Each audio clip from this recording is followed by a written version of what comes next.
निर्जीव किताबका पानाहरूले इतिहास बोल्छ, वर्तमान लेख्छ अनि भविष्य देख्छ। खोज्नेहरूले तिनै किताबभित्र आफूलाई भुल्छ, संसार डुल्छ अनि आकाश छुन्छ। ओहो, त्यसैले हामी भन्छौं किताब बोल्छ।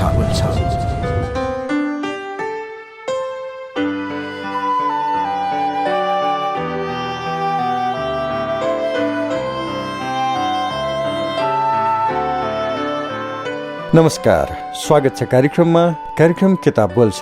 कार्यक्रम किताब बोल्छ समाजले निकै रुचाएको, चर्चा परिचर्चा भइरहेको महत्त्वका विषय केन्द्रित पुस्तक वाचनकै माध्यमबाट तपाईलाई सुनाउने कार्यक्रम हो। कार्यक्रम किताब बोल्छ प्रत्येक साँझ 4:45 बजे प्रसारण हुन्छ र यसको पुनः प्रसारण बिहान 12:15 बजे तपाईँ सुन्न सक्नुहुन्छ। कार्यक्रम किताब बोल्छमा हामी वाचन गर्दैछौँ नेपाली क्रान्ति र गणेशमान सिंह। हरि गौतमद्वारा लिखित यो पुस्तक ओरिएन्टल पब्लिकेसन काठमाडौँले प्रकाशित गरेको हो। यस पुस्तकको भूमिकामा उल्लेख भएका केही शब्द जोडौं। इतिहास भनेको कथा वा दन्ते कथा मात्र होइन, यो सदैव एक जीवन्त तत्त्व हो र यसको श्वास प्रश्वास अटुट रूपले राष्ट्र रहुन्जेल चलिरहन्छ। इतिहासको श्वास प्रश्वास चलुन्जेल राष्ट्र जीवित रहन्छ। त्यसैले म विश्वस्त छु राष्ट्रलाई सदा जीवन्त राख्ने कार्यमा नयाँ समयले हाम्रा विद्यालयका महाविद्यालयका विद्यार्थीले अनिवार्य पाठ्यक्रमकै स्तरमा राखी यस्ता कृति पढ्नु पढाउनु पर्छ। यति महत्त्वपूर्ण पुस्तक नेपाली क्रान्ति र गणेशमान सिंह, अनि यही पुस्तकबाट अर्को अंश आजको कार्यक्रममा जोड्दैछु।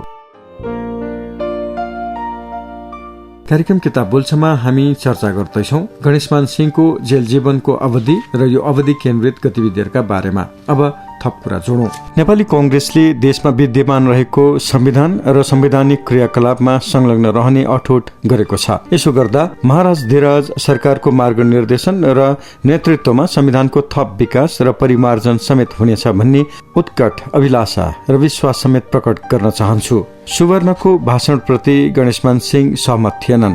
उनी राजालाई सहयोग गर्ने विचारमा विरोधी थिए। जे भए पनि अन्त्यमा बीपी र सुवर्णको भावनाको कदर गर्नुपर्ने निष्कर्षमा उनी पुगे। जेलबाट छुटेपछि नेता विश्वेश्वर प्रसाद कोइरालाले नेपालको वर्तमान राजनीतिबारे संक्षेपमा आफ्नो विचार व्यक्त गरे।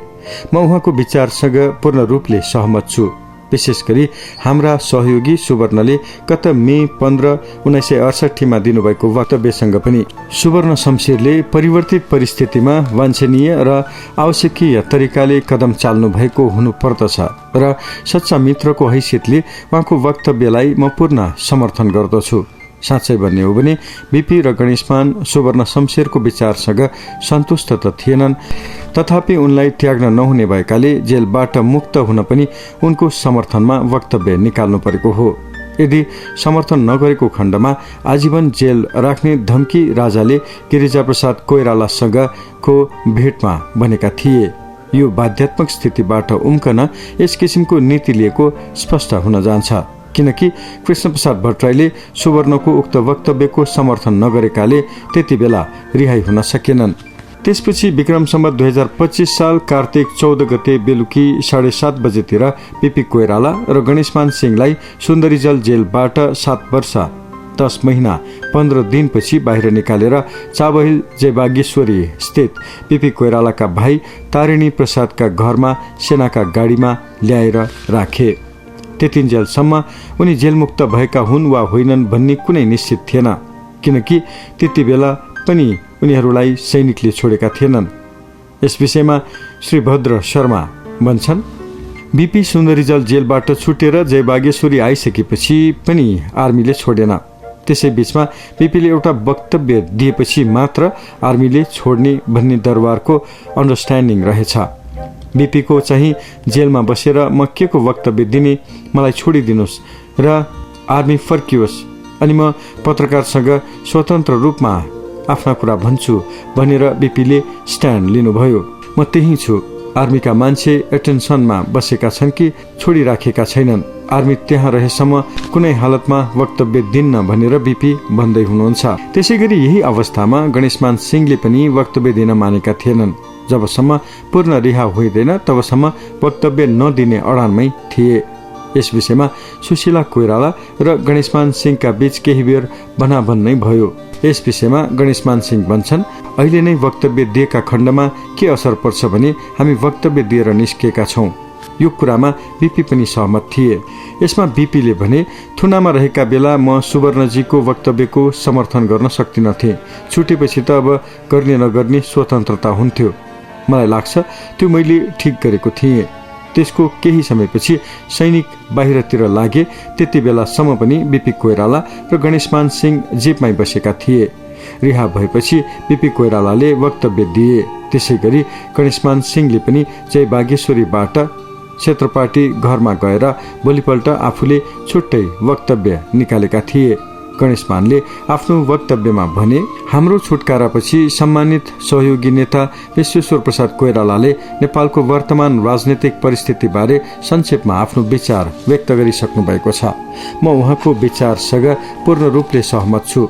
विशेष गरी हाम्रो महत्वपूर्ण सहयोगी श्री सुवर्ण शमशेरले गत जेठ 2 गते विक्रम सम्वत 2025 दिनुभएको वक्तव्यसँग पनि श्री सुवर्ण शमशेरले परिवर्तित परिस्थितिमा वाञ्छनीय र आवश्यकीय तरिकाले कदम चाल्नुपर्ने हुनुपर्छ, साथै सच्चा मित्रको हैसियतले उहाँको वक्तव्यलाई म पूर्ण समर्थन गर्दछु। प्रजातान्त्रिक मूल्यमा आफ्नो आस्था पुनः व्यक्त गर्दै यस अवसरमा म सबैलाई धन्यवाद दिन चाहन्छु र सबै देशवासी प्रति शुभेच्छा व्यक्त गर्दछु। गणेशमान योभन्दा अघि पनि विक्रम सम्वत 1997 देखि केही वर्ष जेलमा बसेका थिए। भने त्यसपछि 2001 सालदेखि विक्रम सम्वत 2007 साल आश्विनसम्म प्रवासमा र केही समय उनले काठमाडौँमा भूमिगत बस्नु पर्यो। त्यसपछि आश्विन 21 गते ठोरीमा पक्राउ परी प्रजातन्त्रको घोषणा नहुन्जेलसम्म कष्टपूर्ण जेल जीवन बिताए। विक्रम सम्वत 2007 सालको परिवर्तनपछि राणा काङ्ग्रेसको संयुक्त सरकारमा कृषि तथा उद्योग मन्त्री समेत भए। 2015 आम निर्वाचन पछि पनि भएका थिए। मन्त्री भएकै बेला सेनाले पक्रेर जेल हालेको थियो। जेलबाट रिहा भएपछि बीपी कोइराला औषधोपचार गर्न भारततिर जाने योजना थियो। गणेशमान सिंह चाहिँ 1 महिनासम्म काठमाडौँमा बसे र केही समय राजनैतिक सांगठनिक काम गर्ने योजना बनाए पनि वीरगञ्ज, जनकपुर, पिपरा, सिमरा जस्ता स्थानको भ्रमण गरी पार्टी संगठन सुदृढ गर्दै कार्यकर्तासँग भेटघाटको कार्यक्रममा व्यस्त रहे। यसरी भेटघाटका क्रममा भएका कार्यक्रममा पञ्चायती व्यवस्थाको ज्यादती र दमनकारी नीतिको विरोधमा उत्तेजक भाषण र प्रतिक्रियाका कारण स्थानीय प्रशासनले माथिको आदेश भनी तत्काल वीरगञ्ज छाड्न गणेशमानलाई आदेश दियो।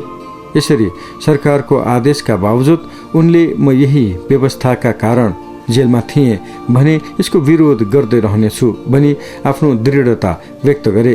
जेलबाट मुक्त भएपछि गणेशमानले पहिलो पटक आफ्नो रिहाइका सम्बन्धमा भनेका थिए, मेरो र कोइरालाज्यूको मुक्ति तथा सुवर्ण शमशेर र उहाँका साथीलाई माफी दिनुपर्ने कारण विदेशी दबाव तथा नेपालमा बढ्दो कम्युनिस्ट खतराको कारणले हो। हामीले पञ्चायत व्यवस्थालाई समर्थन गरेका छौं भन्नु गलत दोषारोपण हो। हामीले त आफ्नो नेता सुवर्ण शमशेरको वक्तव्यलाई समर्थन गरेका हौं। त्यसपछि गणेशमानका यी विचारलाई लिएर अनेक टिक्का टिप्पणी नभएका होइनन्। गणेशमानले विक्रम सम्वत 2025 पौषको अन्तिम साता वीरगञ्जको माइस्थान र ठाकुरराम क्याम्पसमा आयोजित सभामा व्यक्त गरेका विचारलाई लिएर पञ्चायतका पृष्ठपोषकले अनेक आरोप प्रत्यारोप लगाएपछि उनी निर्वाचनमा जान बाध्य भए।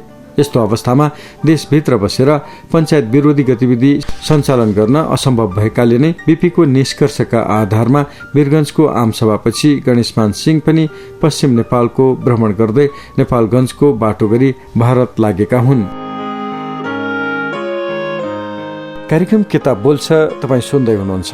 कार्यक्रममा हामी नेपाली क्रान्ति र गणेशमान सिंह पुस्तक वाचन गर्दैछौँ। हरि गौतमद्वारा लिखित यो पुस्तक ओरिएन्टल पब्लिकेसन काठमाडौँले प्रकाशित गरेको हो। पुस्तकका शब्द लेखकको मात्र हामी वाचनको माध्यमबाट तपाईँसम्म पुर्याउँदैछौँ। पुस्तकको अर्को अंश सुनाउन भोलि तपाईँसँग फेरि पनि भेट्नेछु। आजको लागि प्राविधिक सहकर्मी रेहन महर्जनलाई धन्यवाद दिँदै म सुरज वीर बज्राचार्य पनि छुट्टिन्छु। नमस्कार।